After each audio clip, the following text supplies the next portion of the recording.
குரங்கு ராஜாவின் தியாகம். ஒரு காட்டில் குரங்கு கூட்டம் ஒன்று மிக இனிப்பான மாம்பழங்களை கொண்ட மரத்தின் அருகில் வசித்து வந்தது. கூட்டத்தில் உள்ள குரங்குகள் அனைத்தும் குரங்கு ராஜாவின் சொல்லுக்கு கட்டுப்பட்டு வாழ்ந்து வந்தது. நண்பர்களே, நாம் இந்த மாம்பழங்களை தின்று சந்தோஷமாக வாழ்ந்து வருகிறோம். ஆனால் ஏதோ ஒரு விபரீதம் நடக்கப் போகிறது என்று என் உள்ளுணர்வு கூறுகிறது. என்ன கூறுகிறீர்கள் அரசே? நம் காட்டிற்கு அருகில் இந்நாட்டு அரசர் வேட்டையாட வந்துள்ளார். அவர் இப்பழங்களை ருசித்ததில்லை. ருசித்து விட்டால் நமக்குதான் ஆபத்து. இப்போது என்ன செய்யலாம்? கவனமாக இருக்க வேண்டும். ஒரு பழம் கூட ஆற்றில் விழாதவாறு பார்த்துக் கொள்ளுங்கள். ஆற்றின் மீதுள்ள கிளைகளில் பூ, காய், பழம் ஆகியவற்றை பறித்து விடுங்கள். அரசர் கூறியது போல குரங்குகள் எல்லாவற்றையும் பறித்து எரிந்தது. மிக கவனமாக செயல்பட்டும் ஒரு பழம் ஆற்றில் விழுந்துவிட்டது. ஆற்றிலே மிதந்து சென்ற பழம் அரசரின் மெய்காப்பாளனிடம் சிக்கியது. அவன் அரசரிடம் சென்று, அரசே, இதோ பாருங்கள், இது அபூர்வமான பழம். அப்படியென்றால் இது எங்கிருந்து வந்தது? ஆற்றில் கிடைத்தது. அந்த காட்டுக்குள்ளிருந்துதான் வந்திருக்க வேண்டும். சரி, எல்லோரும் அந்த மரத்தை தேடி செல்வோம். மாமரத்தை கண்ட அரசர் எல்லோரையும் சாப்பிட சொன்னார். அன்றிரவு குரங்கு கூட்டம் பழங்களை தின்ன வந்தது. மந்திரியாரே, என்ன சத்தம்? குரங்குகளின் அட்டகாசம் அரசே. அப்படியென்றால் நாளை அவற்றை வேட்டையாட சொல்லுங்கள். ஐயோ, மாட்டிக்கொண்டோம். பொறுமை, பொறுமை. தப்பிக்க நான் வழி செய்கிறேன்.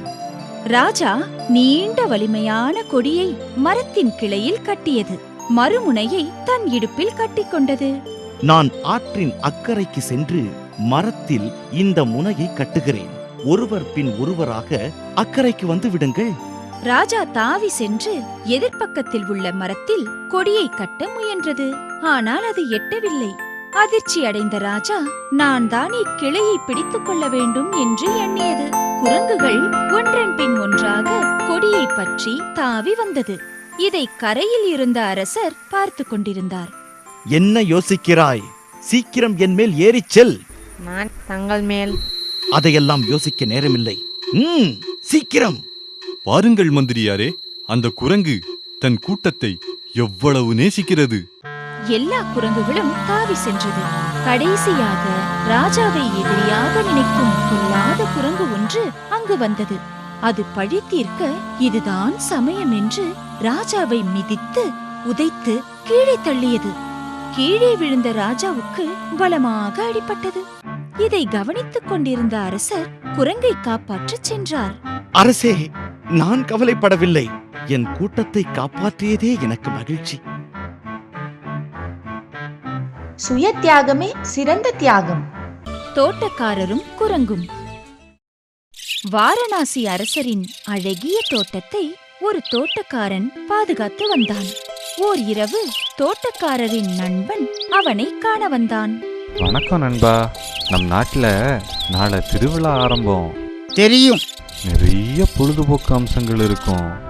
வர வேணும்னு ஆசையா தான் இருக்கு, ஆனா வர முடியாதே. என்ன, வர முடியாதா? ஏன்? யார் தோட்டத்து செடிகளுக்கு தண்ணி ஊத்துவா? நீங்கள் சென்று வாருங்கள். மறுநாள் ஒரு குரங்கு தோட்டத்திற்கு வந்தது. என்ன தோட்டக்காரரே, சோகமாக இருக்கிறீர்கள்? நாளை திருவிழா, என்னால் போக முடியாது. நான் போனால் யார் தண்ணீர் ஊற்றுவது? இதுதானா சோகத்திற்கு காரணம்? நானும் என் நண்பர்களும் தோட்டத்தை பார்த்துக் கொள்கிறோம். அப்படியா? மிக்க நன்றி. நான் 2-3 நாட்களில் திரும்பி விடுவேன். சந்தோஷமாக சென்று வாருங்கள். குரங்கு தன் நண்பர்களை அழைத்து விஷயத்தை கூறியது. உடனே எல்லாம் ஆர்வத்தோடு தண்ணீர் ஊற்ற கிளம்பின. என்ன, இங்கு பெரிய மரமும் சின்ன செடியுமா இருக்குதே? ஆமா, ஒவ்வொரு செடிக்கும் எவ்வளவு தண்ணி ஊத்தணும்னு தெரியலையே. இது சுலபமான வேலை. ஒவ்வொரு செடியையும் பிடுங்கி வேர்களின் அளவை கொண்டு தண்ணீர் ஊற்ற வேண்டும். இவ்வாறு கூறியதும் எல்லா குரங்குகளும் செடிகளை பிடுங்கி பார்த்தது. தோட்டக்காரன் 2 நாட்கள் கழித்து தன் நண்பருடன் திரும்பி வந்து தன் தோட்டத்தை பார்த்து அதிர்ந்து போனான். ஏய், என்ன செய்தீர்கள்? இது என்ன? நாங்கள் வேர்களின் அளவை பார்த்துதான் தண்ணீர் விட்டோம். ஐயோ, நான் அரசருக்கு என்ன பதில் கூறுவேன்? இதுக்கு தான் தகுதியானவங்க கிட்ட வேலை தரணும். இல்லாவிட்டா இப்படிதான் பெரிய நஷ்டத்துல முடியும்.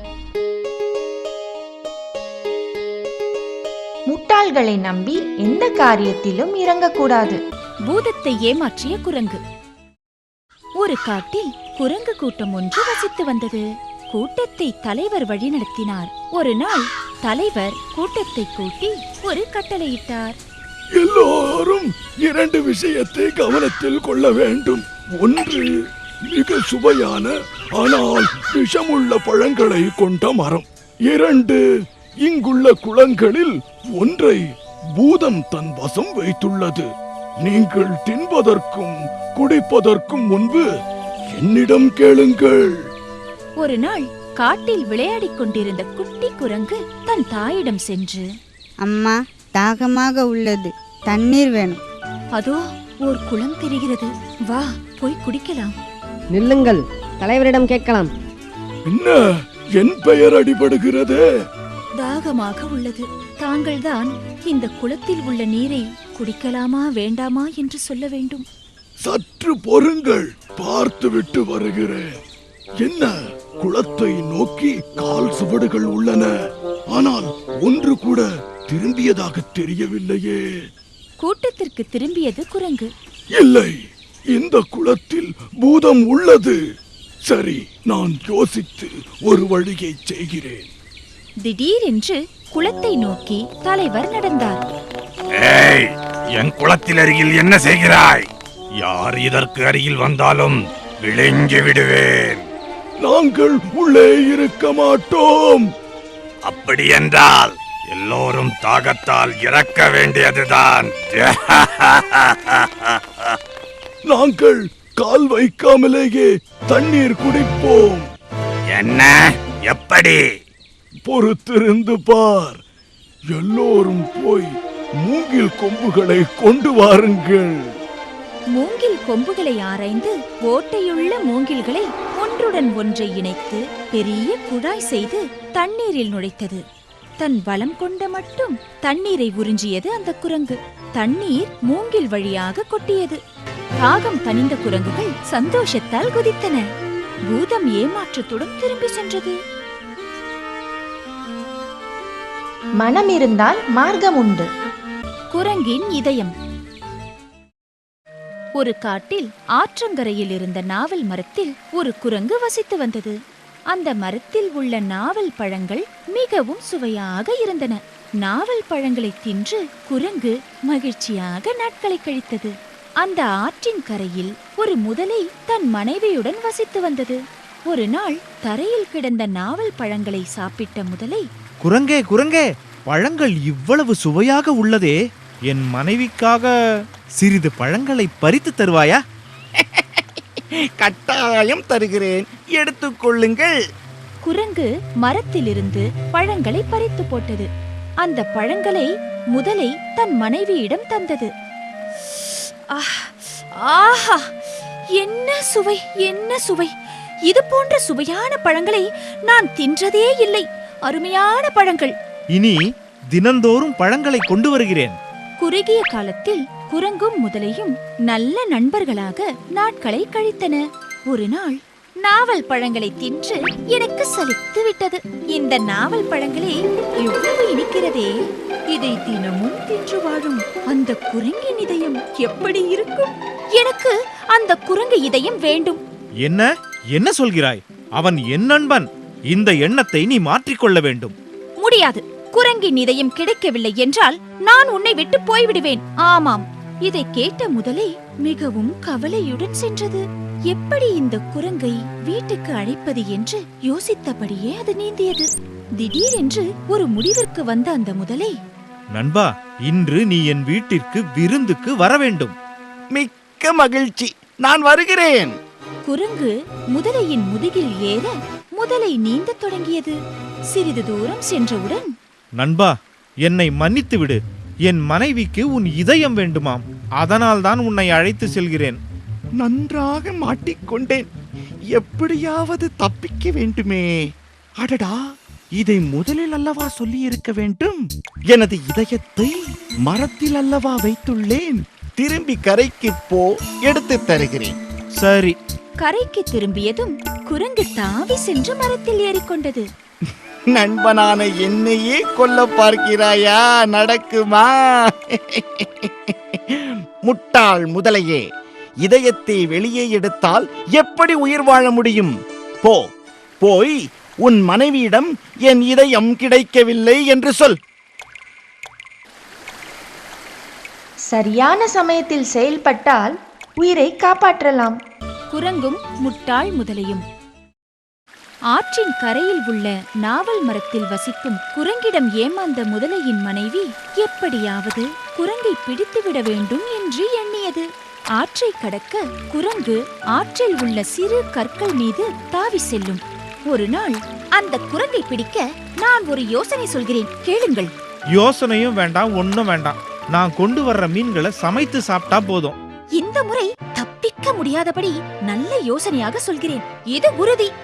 இருவரும் மெதுவாக குரங்கு வசிக்கும் இடத்திற்கு அருகில் சென்றனர். ஆற்றில் உள்ள கற்களை பார்த்தீர்களா? அந்த கற்களின் மேல் ஏறித்தான் குரங்கு ஆற்றை கடக்க உபயோகிக்கிறது. மெதுவா பேசு, குரங்கு கேட்டுட போகுது. காலை உணவை முடித்தவுடன் அக்கறைக்கு செல்லும். அந்நேரம் நீ தண்ணீரில் கல்லை போல் இரு. கல் என்று நினைத்து உன் மீது கால் வைக்கும்போது அதை கொன்றுவிடு. நல்ல யோசனை தான். மறுநாள் குரங்கு ஆற்றை கடக்கும் போது, என்ன இது, புதிதாக இந்த கல் உள்ளதே, அது முதலையாகத்தான் இருக்கும். நாம் அவசரப்படக்கூடாது, கவனமாக செயல்பட வேண்டும் என்று சற்று நேரம் யோசித்த பிறகு ஒரு திட்டம் போட்டது. அது கல்லை நோக்கி, காலை வணக்கம் பாறை நண்பா, எப்படி இருக்கிறாய்? நண்பரே, தங்களைத்தான், எப்படி இருக்கிறாய்? என்ன ஆயிற்று இன்று? ஏன் பேசவில்லை? நான் ஏதாவது தவறு செய்தேனா? என்ன இது, ஒரு சமயம் இந்த கல்லு பேசுமோ? நாம பேசிடுவோம். என்ன நண்பா? என்ன இன்று வழக்கத்திற்கு மாறாக பெரிதாய் உள்ளாய்? நான் கல்லு இல்ல, முதல உன்னை பிடிக்கதான் வந்திருக்கேன். நான் நினைத்தது சரியாகிவிட்டது. உடனே சிந்திக்க வேண்டும். அது சாப்பிட வாய் திறக்கும் போது கண்கள் மூடிக்கொள்ளும். சரி முதலையாரே, இன்று வாயை பெரிதாக திறந்தால் நான் நேரே உள்ளே குதித்து விடுவேன். சரி, நான் திறக்கிறேன். முதலை வாயை திறந்தவுடன் கண்கள் மூடிக்கொண்டது. உடனே குரங்கு முதலை மீது கால் வைத்து தாவி அக்கறைக்கு சென்றது. முதலை ஏமாந்து போனது. முட்டாள், உன்னால் என்னை பிடிக்கவே முடியாது. அடுத்த முறை வெற்றி பெற என்னுடைய வாழ்த்துக்கள். முட்டாள்களுக்கு மூளை கிடையாது. நரியும் எலியும். ஒரு காட்டில் பசியுடன் அலைந்த நரி ஒரு எலி கூட்டத்தை கண்டது. நரியின் வாயில் எச்சில் ஊறியது. எலிக்கறி எப்படி இருக்கும்? இப்பொழுது பிடித்தால் ஒன்றுதான் கிடைக்கும். ஏதாவது தந்திரம் செய்தால் தினம் ஒன்று தின்னலாம். நரி எலிகளை தொடர்ந்து அதன் வசிக்கும் இடத்திற்கு அருகில் நின்றது. எல்லா எலிகளும் உள்ளே சென்றவுடன் நரி திறந்த வாயுடன் சூரியனை நோக்கி ஒற்றை காலில் நின்றது. சிறிது நேரம் கழித்து வெளியில் வந்த எலிகள் நரியை பார்த்தது. அதன் ராஜா, நரியாரே, ஏன் ஒற்றை காலில் நிற்கிறீர்? நான் 4 காலில் நின்றால் இந்த பூமியால் என் பாரத்தை தாங்க முடியாது. வாயை ஏன் திறந்து வைத்துள்ளீர்? காற்றுதான் என் உணவு, அதனால்தான். ஏன் சூரியனை நோக்கி நிற்கிறீர்கள்? சூரியனை வணங்குவதற்காக. இது போன்ற சாமியாரை நாம் பார்க்க அதிர்ஷ்டம் செஞ்சிருக்கணும். இனி காலையும் மாலையும் இவரை நாம் வணங்க வேண்டும். ஆஹா, நம் தந்திரம் பலித்து விட்டது. அடுத்த நாள் காலையில், எலிகள் வரும் நேரம், நாம் ஒற்றை காலில் நிற்க வேண்டும். வணக்கம், வாழ்க குருவே. எலிகள் நரியை வணங்கிவிட்டு உணவு தேட ஓடின. நரி கடைசியாக சென்ற எலியை மெதுவாக பிடித்து தின்றது. பல நாட்கள் நரி இதே போல் எலியை பிடித்து தின்றது. ஒரு நாள், என்ன, நரி காற்றைத்தானே சுவாசித்து வாழ்கிறது, ஆனால் ஏன் குண்டாகிவிட்டது? எண்ணிக்கை தான் குறைந்து கொண்டே வருகிறது, நரி மட்டும் குண்டாகிவிட்டது. ஒருவேளை நம் எலி நண்பர்களை நரி பிடித்திருக்குமோ? இருக்கட்டும், நானே கண்டுபிடிக்கிறேன். அன்று மாலை எலிகள் வெளியே செல்வதற்கு முன், இன்று நீங்கள் முன்னே செல்லுங்கள், நான் கடைசியாக வருகிறேன். நான் நினைத்தது சரி என்றால் நரி என் மீது பாயும். நான் ஜாக்கிரதையாக இருக்க வேண்டும். அதே வினாடி நரி பாய்ந்து எலியை பிடிக்க முயலும்போது எலி நகர்ந்து கொள்ள கீழே விழுந்தது நரி. ராஜா தாவி நரியின் குரல் வளையை கடித்துக் கொன்றது. மற்ற எலிகளுக்கு நல்ல விருந்து கிடைத்தது. சூழ்ச்சிக்காரர்களின் வார்த்தையை நம்பக்கூடாது. நரியின் மந்திரம். ஒரு நாள் பசியுடன் இருந்த நரி சிங்கத்தை கடந்து செல்ல நேரிட்டது. என்ன வேண்டும் உனக்கு? இதனிடமிருந்து தப்பிக்க முடியாது.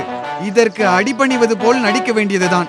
ஐயா, தயவு செய்து என்னை தங்களின் வேலைக்காரனாக ஏற்றுக்கொள்ளுங்கள். சரி. என்ன அதிர்ஷ்டம்! இனி நான் பசியால் கஷ்டப்பட வேண்டாம். சிங்கம் நரியை தன் குகைக்கு அழைத்துச் சென்றது. என் சொல்படி நடந்தால் உனக்கு நல்ல உணவு கிடைக்கும். உங்கள் வாக்கே வேதவாக்கு. சரி, தினமும் காலை மலை மீது சென்று ஏதாவது மிருகம் கீழே திரிகிறதா என்று நீ பார்க்க வேண்டும். அப்படி பார்த்தால் உடனே என்னிடம் வந்து அண்டா காகசம் அபு காகசம் வேட்டையாடு சீசே என்று சொல்ல வேண்டும்.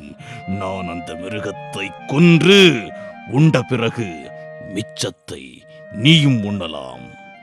மறுநாள் நரி மலை மீது சென்று பார்த்தது. அங்கு ஒரு யானை அதற்கு தென்பட்டது. உடனே நரி ஓடி வந்து சிங்கத்திடம், நான் ஒரு யானையை பார்த்தேன். அண்டா காகசம் அபு காவுக்கும் வேட்டையாடு சீசே. சிங்கம் யானையை கொன்று வயிறு நிறைய உண்ட பின் நரியை உண்ணச் சொன்னது. நரியும் வயிறு நிறைய மகிழ்ச்சியாக உண்டது. பல மாதங்கள் இதே போல் நடந்தது. நரி மிகவும் குண்டாகிவிட்டது. ஒரு நாள், நான் ஏன் எப்பவும் மிச்சம் மீதியை தின்ன வேண்டும்? என்னாலும் வேட்டையாட முடியும். சிங்கத்திற்கு இந்த மந்திரத்துல தான் பலமே உள்ளது. சிங்கத்திடம் நரி, ஐயா, நீண்ட நாட்களாக மிச்ச உணவை சாப்பிட்டு வருகிறேன். நானே ஒரு யானையை வேட்டையாட விரும்புகிறேன். நரியே, சிங்கத்தால் மட்டும்தான் யானையை கொல்ல முடியும். நான் தருவதை சாப்பிட்டு சந்தோஷமாக இரு. தயவு செய்து எனக்கு ஒரு சந்தர்ப்பம் கொடுங்கள். நீங்கள் மலை உச்சிக்கு சென்று யானையை பார்த்ததும் என்னிடம் வந்து அண்டா காகசம் அபு காவுக்கும் வேட்டையாடு சீசேன்னு சொல்லுங்க. சரி, போய் பார்க்கிறேன். சிறிது நேரம் கழித்து, இந்த பக்கமாக ஒரு யானை வருகிறது. அண்டா காகசம் அபு காகசம் வேட்டையாடு சீசே. நரி உடனே போய் யானையை நோக்கி பாய்ந்தது. ஆனால் யானை அதன் துதிக்கையால் நரியை தூக்கி போட்டு மிதித்துக் கொன்றது. மற்றவர்களைப் போல் நடக்க முற்படக்கூடாது.